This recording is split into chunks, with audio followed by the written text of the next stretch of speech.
two, wait. Yes. Hello. And we are live. I am here with Jack Napier.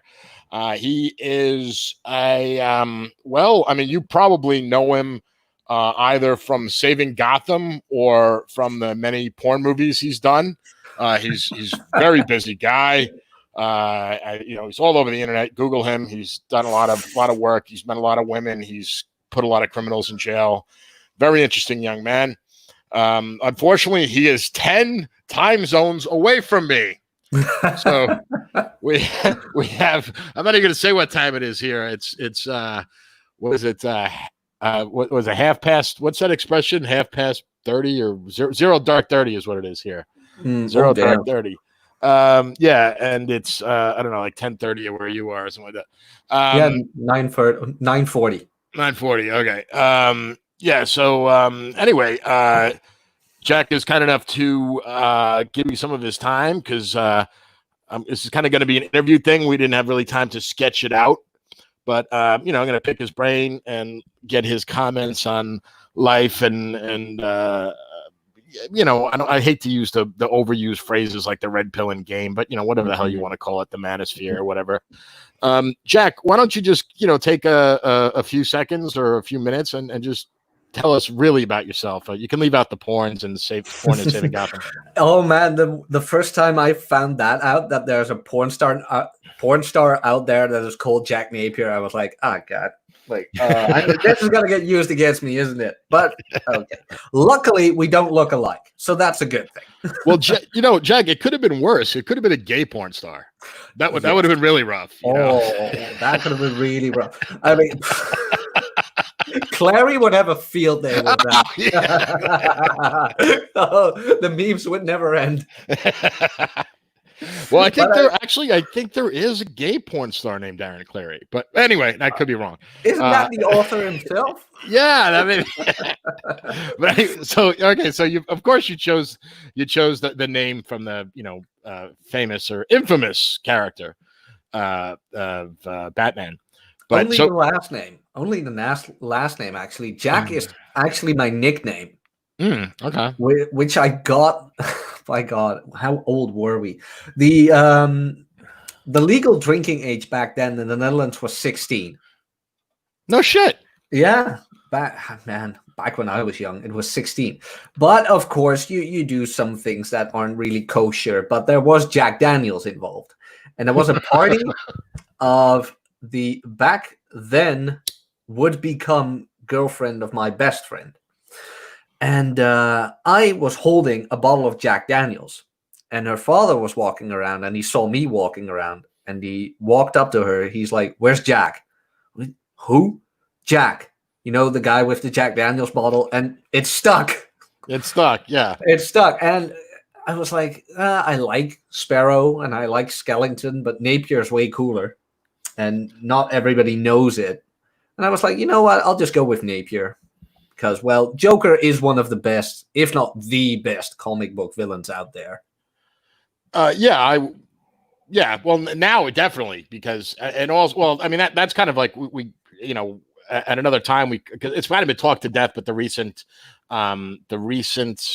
Batman, not the recent Joker film that they did is, a lot of people were talking about how that's maybe we could use this as a segue to talk about the manosphere and stuff like that. I don't know did you see the film? Yeah, I did. What were your thoughts on it? Because to be honest, I think it was a good film. Like the acting was really good. And I was also blown away because of my age and I grew up in New York City. They recreated like 1982 New York City, like exactly how I remember it. Like, that must have been nice. Yeah, but it was actually distracting me. They did such a good job. I was like, oh my God, I remember when Times Square looked like that, It's good to see in films when they actually put the effort forward. Mm-hmm. Yeah. Because it's not, depending on the time period, if you wanted to film a movie that takes place in bumfuck nowhere and recreate a time period, that's easy to do. But if you're set in New York, well, in some ways it's easier because, like, you've seen the Godfather movies, right? They were made in the 70s. Unfortunately, I haven't. I Ooh, haven't. okay. I tried to watch the first one, but I just couldn't get through it. Don't know why. Like, you really. Oh, okay, let me rephrase this. I wasn't prepared how focused you should actually be for The Godfather to really let it all in. So I was just putting it on my laptop and I was doing all other sorts of things, and then you don't pay attention to the movie, and then it's just not as good. So I just need to pick 3 hours where I have nothing to do, and then just watch it and only watch it. And Yeah, I haven't had 3 hours yet. So that is very apt the way you put that. The Godfather is one of those movies where you can't be like talking on the phone to someone else and playing in the back and get that film. You gotta absorb it. But the only reason I brought it up was because a large portion of it that in Godfather 2 especially, they show Little Italy. And all those buildings were really old. They were old buildings that were built during that time period. So the setting was kind of there for them, so they were lucky in that way. But anyway, let's get back to one of the things I wanted to top on, because I know I don't have a lot of your time, because can you say what you do for a living? No, I can go as far as government job and personal trainer on the side. Personal trainer. Well, that's what I meant, because you have a client coming at the training session with the client, and she's very hot. I understand she's 19, double D. I wish. And, I don't train females. I made a firm rule on that, actually. Did you have a bad experience? Do we have a little anecdote here? Well, the main reason why is prevention. Especially prevention. I mean, I hear so many guys getting female clients, and especially now, like when it comes to dating, I'm not afraid of Me Too or whatever, or false accusations. Like when it just comes to dating, I'm not afraid of that. But when it comes to my profession, I am just cautious, because there's more on the line than just your reputation. Then, like, I can live with people thinking I'm an asshole, absolutely, but I can't live with people thinking I use my profession for other ends than the profession. Well, yeah, you can't have someone fucking with your livelihood, of course. That makes, well, there's an expression in America, don't shit where you eat. And that's kind of like, I totally get that. I understand. Although that I never had a job that would be one-on-one like that. So I imagine it's tempting, because girls wanting to get in shape and stuff like that, and if you know what you're talking about. So, but I mean, I guess if you do it, I don't know, like there are at the gym I used to belong to. It's been so long since I've been to a gym since this COVID thing, but there was a lot of male trainers that had female clients, but there was so many people around and stuff like that and they have cameras everywhere, so they can't really accuse you of anything. It gets hard then, but they probably have contact information, things like that. I heard it so many times. I had it the other way around even. I had back when I worked at a gym, a commercial gym, we had a female office manager, and she also used to do the spinning classes and things like that. She was fucking one of the customers, and she told me all of those stories while she was married and had kids. Ooh. And then out of nowhere, she asked me, why can't I have more children from different guys? I don't get that social stigma. And I was like, you know what? I am just not going to answer this. Not. You're just biting your lip. Like, I want to, I'm not going to do it. I'm not going to do it. Nope. Like male jealousy can be a very dangerous thing. And jealousy has this negative assumption with it. But I think jealousy can be healthy in some sort of way, if you know what I mean. Like, it doesn't matter how. When you have kids with a woman, you're going to be protective. You're going to mate guard. At least that's the phrase, right? Like, it's called mate guarding, yeah. Yeah. But when you have kids with someone, it's protection of paternity. You get more aware in those senses. So, yeah, and when a guy finds out that one of the kids isn't his, no social programming can prevent what could happen if a guy just loses it. Yeah, well, that's a total hindbrain response. It's Mm-hmm. not something that happens, in the cerebral cortex here. We're talking pure amygdala action going on there. So, but I want to ask, because you do live, despite the way you talk, you're not. For the longest time, when I had seen you on YouTube, I assumed you were from England, and that's just stuck. I just made this assumption. No one said it to me. I just always thought it, but you don't. You're a Scandinavian country, and I was wondering what is, because I've heard you talk about feminism, and a lot of the people we have a lot of mutual acquaintances and stuff like that, and general consensus is that we despise it.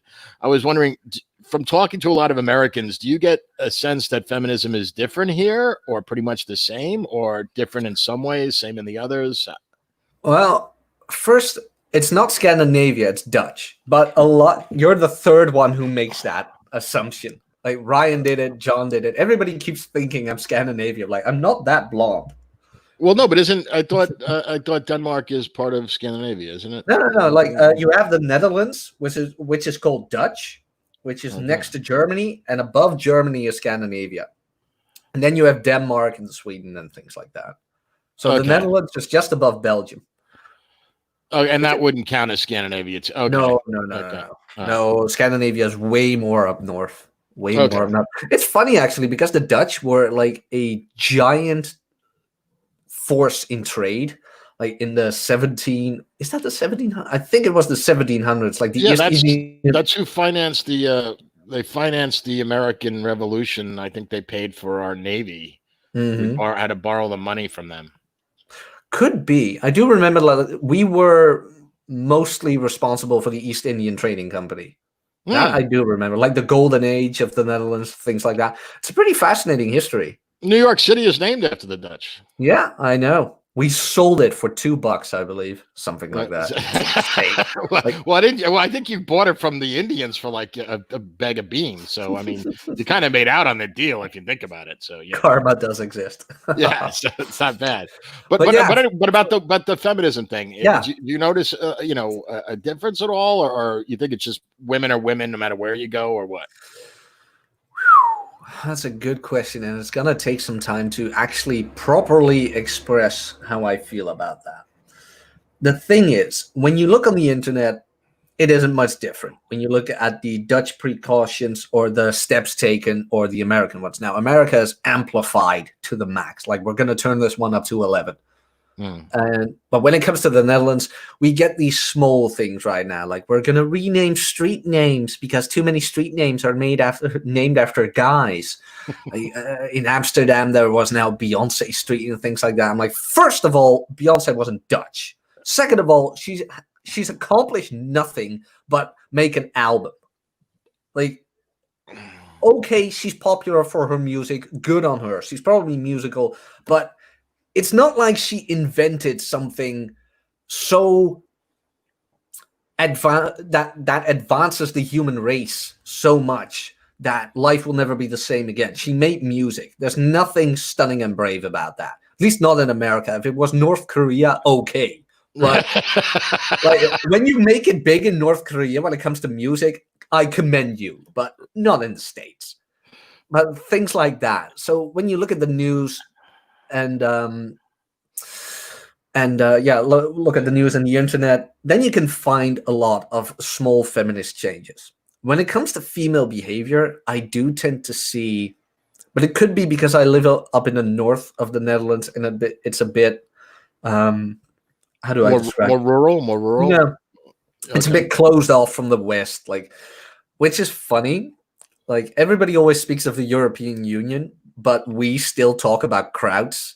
And the French are cowards, and we don't trust the Southern Europeans.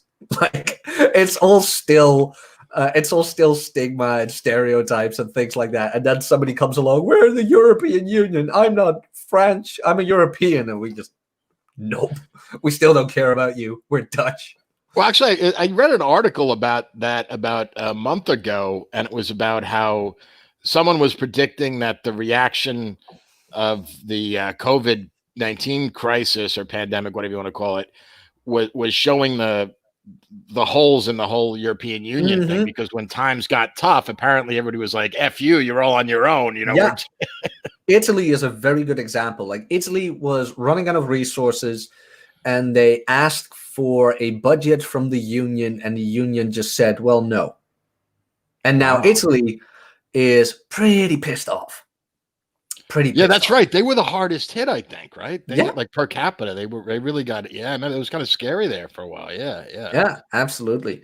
But to get back to it, like where I live is pretty rural, pretty closed off from everything. Like when you go up north, you get to Groningen, which is the largest student city of the north, I believe, next to Leeuwarden, which is Friesland. But overall, girls in general, they smile less. In my humble opinion, they have less attention for men. They're more busy with their career or whatever girls are doing. When it comes to online dating, it goes up and down. Like every now and then I get an array of matches, and then it's like 2 weeks, nothing. Then a day or a week of nonstop matches, and then nothing. But even if you have the matches online, it's tough getting them out, because most of the online stuff, in my experience, is either validation or they really want something. Now, 9 out of 10 times, it's validation when you get a match. And it sounds very depressing, but through the years, I have noticed women have turned more to themselves, as in they really do believe, at least when I look at the behavior, I tend to think they really are going for the "I don't need no man, I'm on my own, I can do this myself." And they tend to show it in the Netherlands as well. Like the girls that do go to college, as in the party years, I mean, even those I tend to find are mostly focused on themselves and the occasional breeding stock, if you know what I mean.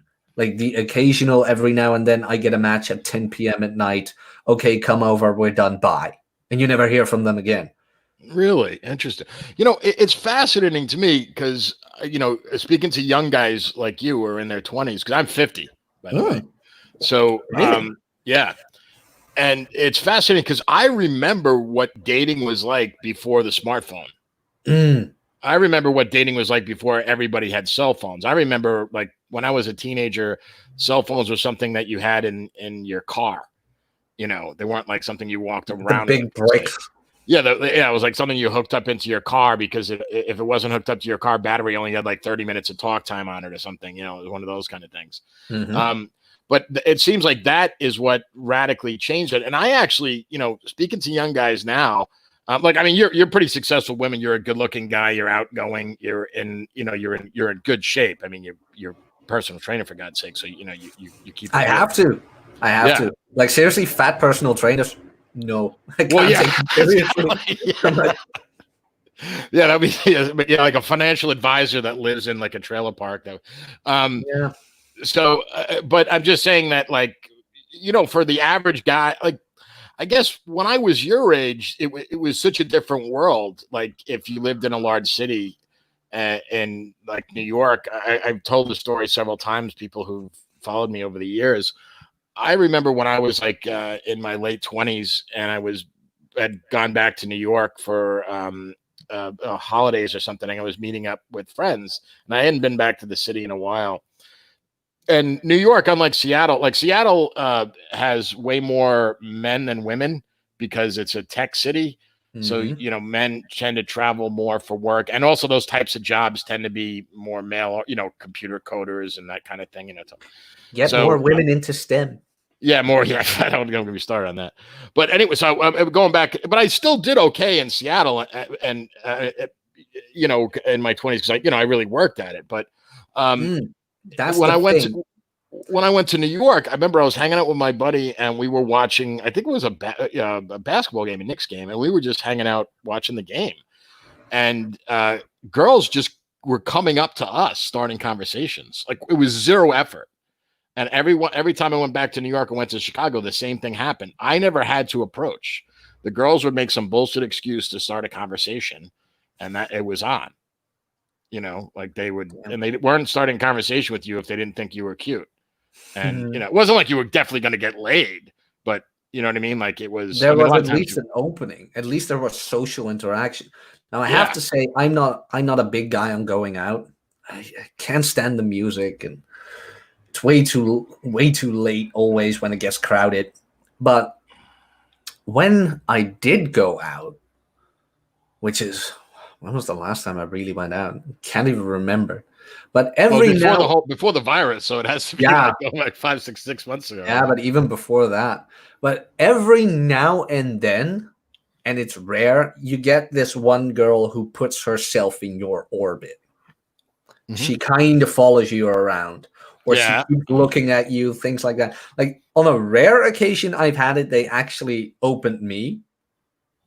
I've had that maybe twice, maybe 3 times. But the times what they usually do is what I just mentioned, like put themselves in your orbit, keep looking at you, and then you have to do your own thing. But they do make it a whole lot easier when they've already given you those indicators of interest. But when I walk outside these days, I don't even see that a lot anymore. No, that's why. Like I like a lot of people.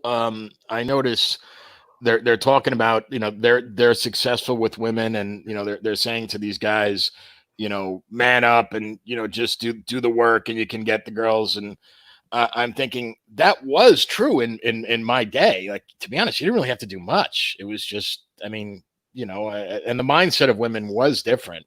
Especially once you got into your like late 20s, the girls that were single really wanted to pair up. Like their friends were all engaged and starting to get married and stuff like that. And they were not necessarily having baby rabies because they were still in their 20s, but they really wanted to, you know, they didn't like being single. You know, they wanted a man. And it was different. And now I don't know, women, I'm not sure what women are thinking. I mean, it almost seems like I don't know if you have seen any of those videos from all the Portland protests that happen every night here in the States. No, but I can. Is that the one where it's mostly women? Yeah.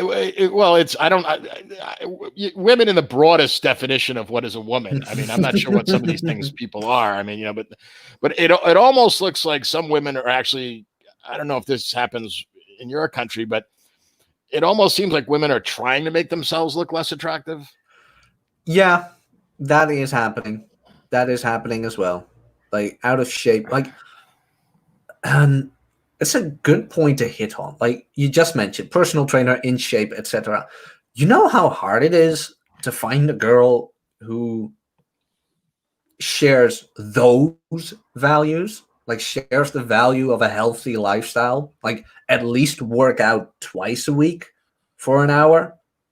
I mean, that is even hard to find. Like the majority is really in your 20s, really, dude. When I was in my 20s, I used to run about 35 miles a week. Yeah, I mean, you and I do, but when it comes to girls, it's like most of it is Netflix, and food is a big one, and just overall sloth, like doing nothing, maybe go shopping with money they don't have. Or some. Well, in fairness, women always done that. I think that's a constant throughout human history.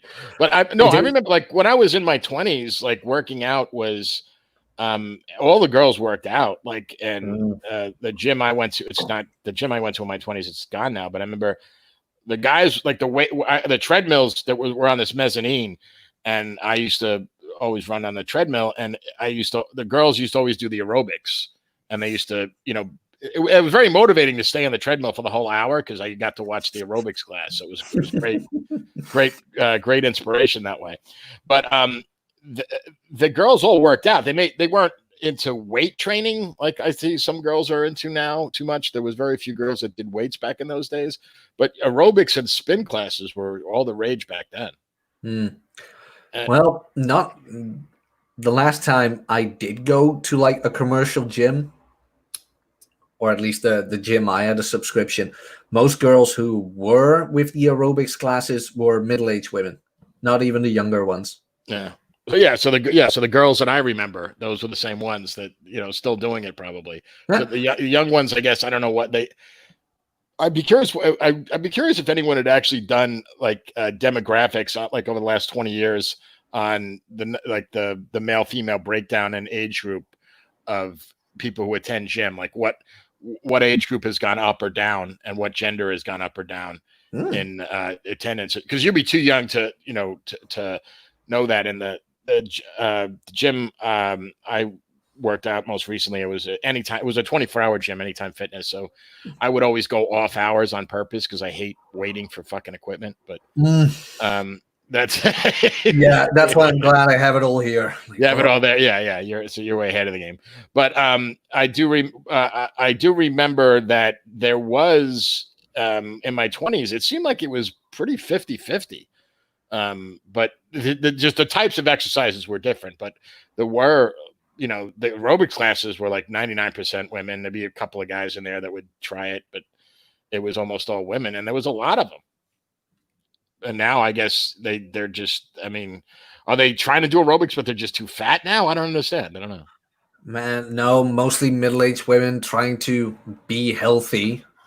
Well, no, more power to them then. If they're yeah. At least they're doing something. They're doing something. But with the younger ones, at least around here, because there is a larger town, like 50 minutes away from here, and I worked at the commercial gym there, and that's where you saw more of the younger women. That's also like 6 years ago. So who knows what changed in that time? I mean, I remember 6 years ago, maybe even 7. How old was I? 20, 22, 23. That's kind of when Tinder, like the rise of Tinder back then. And then it was still, it wasn't as bad back then, or at least not as noticeable that there is this gap between the genders these days, that there's this weird competitive vibe between them. But through the years, I have noticed that it is growing. It is growing. And especially like guys seek comfort in porn and things like that, and women tend to seek more comfort in wine and each other and their degree. But as you know, articles keep popping up, like 40-year-old women, single, miserable, addicted to antidepressants and wine. Yeah, the women. I don't know when this became normal for women to sit home alone and drink wine, and that was like something to brag about. Like in my day, you that should was see the online profiles. Oh man, just for fun, make an online profile, set it from 18 to whatever 40, whatever what age you want to date. But most of them, sorry about that, most of them are like, wine is fine, and all these kind of horrible things. Like everything is about wine, everything is about food, and everything is about being lazy. Like it's well, no, I'm just thinking, like, imagine reverse that. Like, yeah, like I like to sit at home and drink a 6-pack and watch I don't know, Sports Center. I mean, I tweeted something out a while back and it went freaking viral. Well, not ginormously viral, but for me it went viral. Like it had 1,000 likes and over 100 retweets, and the only thing I stated was, girl on Bumble, what was it again? Like, how was your day? And I responded with, my day was good, I just did an hour hike or a walk, whatever. How's your day going? You went for an hour, I get exhausted after 10 minutes. And then I said, ladies, this isn't fun, this is a deal breaker. And it resonated. I remember that one. It resonated so much with guys. Yeah. And most of them all said, like, yeah, we are being confronted by this. Like, take us, for example. We're guys who put effort into ourselves. We want to be better. We want to be better than we were yesterday. We put effort for it. We want to improve. Mm-hmm. But then you look at the opposite side, and what are they giving you? Like, Netflix and wine and food. Like, no, I'm sorry. Jack, in fairness, like when I was in my 20s, I worked out because, I mean, there was lots of ancillary benefits to it, but I worked out because I enjoyed it. Yeah. I mean, I trained a lot in martial arts in my 20s, so it was I mean, it wasn't uncommon for me to have days where I worked out for 3 hours. Oh, Now damn. go in the, well, that was in my 20s. I mean, I got there's things I could do in my 20s I can't do now. I mean, I won't get into the list of injuries, but I mean, when I go through the metal detector, it goes off. Oh. And when I only had one injury, thank the gods, and luckily it wasn't that bad. But you're still young. Wait till you keep training and shit. That's just life. When you train, things happen to you. I mean, I'm not crippled or anything. I mean, there's my knees. I got issues with, but that's you're not like Ronnie Coleman. Who's that? Ronnie Coleman, 8 times Mr. Olympia. The guy can't even walk anymore. Oh, really? Well, he was probably juicing too, right? Oh yeah, absolutely. I mean, the man was squatting 800 pounds for 2 reps in only knee wraps, just to win. But now he can't even walk anymore. Yeah, that's. But I'm not against TRT. I was on it for a while. I'm gonna go back. I had to go. I was in the hospital. I broke my leg. I broke my one leg and I tore the LCL on the other, so I couldn't stand up. I was in the hospital for like a week, but I had if you can't exercise or move, you can't be on the TRT because it can get a heart attack or something like that, or a stroke. Yeah, it increases your. I don't know all the details of it, but I had to go off of it, which sucked. And then I had this big weight gain because, well, one, I wasn't moving, and 2, my T levels dropped. So anyway, but I just did a blood chemistry today. I'm waiting for the results, but I'm going back on it. Just for you older guys listening, yeah, there's nothing wrong with there's nothing wrong with going on TRT. You got your age, I shouldn't be on it, but no, I'm not. 50, I'm not. I have been researching it for when the time comes, and they have clinics in the Netherlands for it. But I'm like, I never even tested my testosterone, and I don't have any symptoms of low testosterone yet, or that are in the way, so to say, of my daily existence. But when I turn 40, I would like to do a blood test, see what's going on, see how I function. And TRT to me is nothing more than and I think I need to explain this a bit when I say it, but like birth control for women is just estrogen hormones. You know what? Well, that's what it is, right? Well, nobody frowns upon that. Right. It's not frowned upon. Like women taking estrogen, perfectly normal. But when a guy says, "Oh, I want some extra testosterone because my testosterone levels are lower than what it should be," it's like, roid head. And I'm like, dude, like there's a difference between synthol and all those other things and testosterone. Yeah. Why is that being frowned upon? Like testosterone is nothing more than a natural male hormone. At least when you keep it to testosterone. I mean, there are guys who get like, those guys like bodybuilders, they get pretty freaky and oh yeah. And they get like their T levels are like 1800 and 2000 and it gets pretty crazy. But I know there's a giant difference between like birth control pill and testosterone. But what I meant is when women take estrogen replacements or they take an extra dose of estrogen, nobody bats an eye. But when a man wants to naturally increase, or with doctor's prescription wants to increase his natural hormone, everybody loses their minds. Yeah, I mean, well, I think that stigma is going away. I hope so, because the benefits to it. Because like a lot of people were saying, oh, it's dangerous and stuff like that, and I was like, yeah, well, it's no more dangerous than being overweight. Oh, and since females are now in testosterone because gender is a social construct, so oh Jesus, I guess that makes testosterone pretty normal. Yeah, that's all you have to do is like say it helps you transition. So, you have the opposite, right? If I think that like if the men that are transitioning to women, they literally are taking estrogen, right? Is that what they're literally taking estrogen? Yeah, something like that.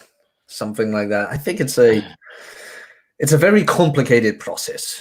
And it's I'm just a quick aside about that because that actually really freaks me out. I don't have kids, and if I did, one of the reasons I'm glad I don't is because I would never want to bring them up in this type of clown world we have now, where we have like the Amazing Desmond and stuff like that, where the mom is dressing him up like a girl, a drag queen, and I mean, you know that this kid is going to be, when he turns 16, he's going to like chop his mom up, put her in the trunk of his car, and drive it off a cliff. I mean, that's just it won't be pretty. Is the only thing I have to say about that. And I would advise anyone listening to look up the suicidal stats on that demographic. Oh yeah, and tell me again how normal and how much this should be advocated, because those stats don't lie. Right. Yeah, it is pretty. Yeah, actually, I remember years ago there was actually the head of sexual reassignment surgery at Johns Hopkins University. Well, the former head of it actually stopped doing those transition surgeries because the suicide rates of all his former patients were off the charts, and he's like, I'm not doing this anymore. And this guy had been doing it for years, and Johns Hopkins is a pretty prestigious medical institution. So, that's pretty crazy. But let's get away from that kind of really sick shit. But that is a deep rabbit hole. Yeah, that's a deep rabbit hole. We don't got the time to go there. And I'm scared. I'm scared of rabbit holes because I'm scared I won't be able to find my way out.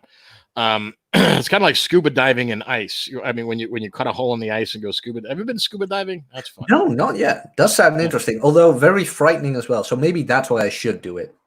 Yeah, scuba diving is cool. I only did it to get my certification, and then I never went scuba diving again.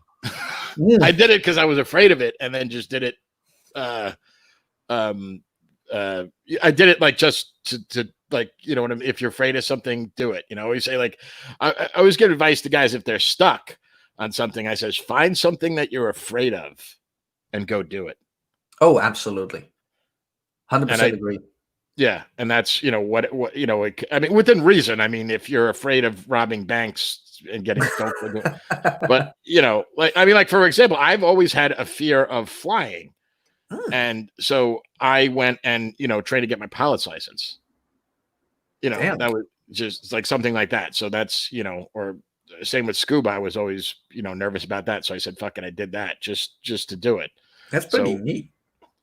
Yeah, I mean, it's and it can be, and you might take unfortunately where I live, there's no good places to scuba here. So I mean, it's fine. Scuba is great if you go to like Belize or Hawaii or places like that. But in Seattle, there's no local places where scuba is fun. Because it's not. Egypt is supposed to be nice for that. Oh, really? Okay. Yeah, there's tons of places. Like I know, like there's all sorts of great places in Southeast Asia and stuff like that that are great for that. It probably the Mediterranean parts of Europe, which wouldn't be too far from you to go to. Where I live, because I'm all the way in the Pacific Northwest, it's a long plane ride to go to any place that's really fun for scuba diving. But it was just something I wanted to do, so I did it for that. But I can go. I mean, I still have all my gear. But anyway. But yeah, I recommend that is so because I know you got a client and this was very impromptu, but I do want to ask you, what is some of the advice you would, I hate advice, but what are some of the takeaways you have that, now being in the manosphere, being exposed to all these different people who've written all these books, you've read a lot of them, you've gotten to know some of these people personally, you've interviewed some of them. Could you kind of crystallize your takeaway of that? I know that's a tough question, Jack. I really do. I know it's tough, and don't worry about it. I'm not. No one's holding you to this, but no. But it is a nice thing to think about. So how I interpret this is like, what are the biggest takeaways I got from all of that? Like from reading Rollo, Clary, Jack Donovan, Ryan, you name them. I am just so happy that during my 20s, because I'm turning 30. When am I turning 30? Next week. I actually had to look at the calendar. Like, so I'm turning 30 next week, and finding all of this out, like, I don't even remember. Like, I haven't read Rollo's book even that long ago. It was maybe 2 years ago, something like that. But I'm just so glad that I didn't knock a girl up. That's like the biggest one, and especially one who I didn't trust enough to be the mother of my children. That is like one of the biggest things I'm thankful for. Didn't get into debt for a girl who would have ended up breaking up anyway. And when it comes to Clary, the biggest takeaway I got from him is find more meaning in experience and people than in material, because money buys time. And time is freedom. Those were one of the biggest things. And there are only two things that can take away that freedom of you, and that is the wrong woman, and that is the child with the wrong woman. Yes. And I'm not saying all women are evil or anything, but guys really need to understand, like, those things are important. Don't go living off with a woman who you just been dating for a year. Those things take time. And I don't feel guilty anymore taking that time. Which is why I think Rollo's second book is better than his first, but that's just my opinion. Well, it's interesting about the time thing, because I have a lot of, because I'm older now, I have a lot of friends who have kids who are, grown up now, and not grown. I mean, they're still not grown up, but I mean, they're not in diapers anymore. And there's a buddy of mine who before he had kids, even after he got married, we used to hang out. We used to have a Sunday night poker game. Often he would host it at his house. But as soon as the kids came along, he had no time for anything. And I remember talking to him 2 weeks ago, and, I was like, oh, when are we going to get together? Because we always would, have a drink, or sometimes we'd have a dinner, go out for dinner, something, hang out. And he's just like, oh man, I got to take my one son to soccer practice. The other son has a recital, or his daughter has a recital for this, or for that. And it's like every moment of every day was spoken for. He had no free time. And it was just like, I don't know how you could live. I couldn't do it. I think I would end up resenting my kids. And that is the worst situation you can be in. And some people have called me very selfish because of this, but I'm glad I always took the high road. I'm glad that through the years, looking back, that I was selfish, instead of now resenting someone who didn't have a say in me putting it into the world. Right. That's so true, right? Because it's not the kid's fault. He didn't ask to be here, right? No. I mean, that's atrocious. That really is, like, vile, actually. See, so many people, like, oh, our marriage is bad, let's have a kid. And then, oh, man, it's just, I don't like people who shit on kids, who say, oh, children are horrible. No, it's not the kid's fault. Like, kids are malleable things, malleable human beings who need to learn, who need to be raised. When a child is, like, annoying or whatever, it's the parent, not the kid. Like, it's lack of parentage. But that's what you see all over right now. And that's when I'm like, you know what? I don't, as you just said, like, do I want to bring kids into the clown world? And at this point, I'm like, no, I don't. Because even if you want to raise a son in a traditional masculine way, you're going to have the education system, and you're going to have government, like, on each corner of the street trying to undermine your authority. So whichever way you go, you're wrong. And I think in your country, like, they don't even really let you homeschool and stuff like that, right? No. Yeah, they say they do, but you need to jump over a whole lot of hurdles. Right. So it's even less. And in the United States, I don't know a lot about that, because I don't have kids, but I know it varies by where you live in the US. So some places it's harder than others. But yeah, so I mean, do you really want to raise it? And look, I'm not knocking kids either. I think if parents can do that, great. But I mean, I'd be terrified if I had a son and I had to like send him to school and they're having tranny book story hour or whatever the hell they call it, or I mean, it's starting here too. It's starting here too. So. Yeah, that's like, I mean, how do you try to explain that to a kid? I mean, I they can't comprehend that kind of thing.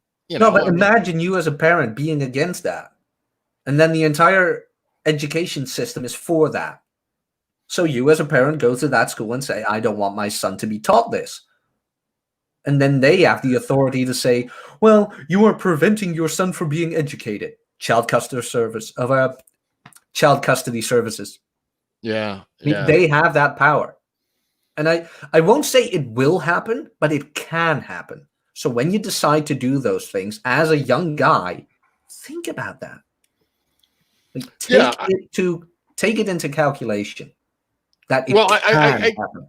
I think that the only way to have any shot at raising a healthy child nowadays, or healthy children, is if you and your wife totally have to be on the same page about these things. Mm-hmm. And I believe that's hard. And right, because you can't even find a girl nowadays that will go for an hour walk around the lake or something, right? I mean, that's there are some, but it's like Dungeons and Dragons. When you find one who can do that, she's in crippling debt. Or when you find one who isn't in crippling debt, she's probably a raging feminist. Although that would be rich, by the way. But I mean, there's always something. Or her parents were abusive and she still wants to meet her parents. I mean, be very, very critical when you choose a life partner or even a long-term relationship. That is the biggest lesson I got from all of it. Be critical. Let me ask you something that might give me insight into your psyche. 5 years ago, what were your thoughts on marriage and children? And what are your thoughts? If you were to compare and contrast your thoughts on marriage and children 5 years ago and your thoughts like when you were 25 as opposed to now almost 30? Oh, that's a good question. So at 25, I think I was in my last LTR back then. I would have wanted it. And I would have done it if I had everything in order. But now, even if I have everything in order, I still wouldn't do it. Okay. And it's a bit of a... Well, yeah, that's kind of funny because you have your stuff together more better now than because you're not in debt. You're a minimalist. You don't waste your time on frivolous things and frivolous spending, and you keep yourself healthy. And I'm assuming, financially, you're not some guy that buys like a $50,000 car and finances it or something like that. No. No, I sold my car. Even I did it away because I wasn't using it anymore. I'm like, why do I have this thing? Like, smart, right? If it's a liability, then why keep it, right? I mean, like the entire Netherlands is connected by train and bus, so. Yeah. Well, I mean, in the United States, you can get like if you're like in New York, you don't need a car. It's a liability. If you live in, a lot of other places in the United States, you kind of need a car. It's kind of like that rural versus the urban thing there. But like I kind of have to have a car where I live. But anyway, so Jack, I'm going to let you go. We're going to wrap it up. But before we do, I want you to tell everybody where they can find you on the interwebs. Okay, that's coming right up. Let me check. Yeah, there we are. I had to find a stream on YouTube. The link to my channel is in the chat. I host a weekly podcast with Rob from Rob Says a Masculine Geek every Friday night. I believe that's 10 p.m. CET. At least it's 6 a.m. Amsterdam time on Saturdays. And that's about it. All the other content is there. So just go to the channel and you'll find everything. Yeah, and I didn't have time to do it now, but I will when this goes up. I will edit it, and in the description I will link to your Twitter and your YouTube channel. And also you did the audio for a book. Could you talk about that just real quickly? Yes, the Gendernomics audiobook. I did that for Carl from Black Label Logic, both 1 and 2, and I'll put the link to those as well. It has a $5 discount right now because of the whole COVID thing. And, well, audiobook is always nice to have when you're bored, I guess. Right. Or yeah, you could just listen to it when you're doing something else. When you're working out or, whatever, or when you're Yeah, driving. whenever it suits you best. Yeah, whatever whatever works. All right, Jack, I want to thank you so much for your time. I know this was busy. I know you had to squeeze me in between clients. And thank you so much for being on. And hopefully we'll do this again when you got a little bit more time and we have a more specific topic fleshed out. I'd like that, but I also like the very spontaneous chat. So don't worry, and thank you for having me on. Oh no, It's been thank you so great much. Yeah, fun. yeah, organic conversations are great. They're usually the best. All right, Jack, peace out, everybody listening. Please hit the like button and subscribe. I will be doing more content now. I know I've been kind of in and out of the game, but I am going to be doing more content. So subscribe to find out what's coming next. See you soon, everybody. Later.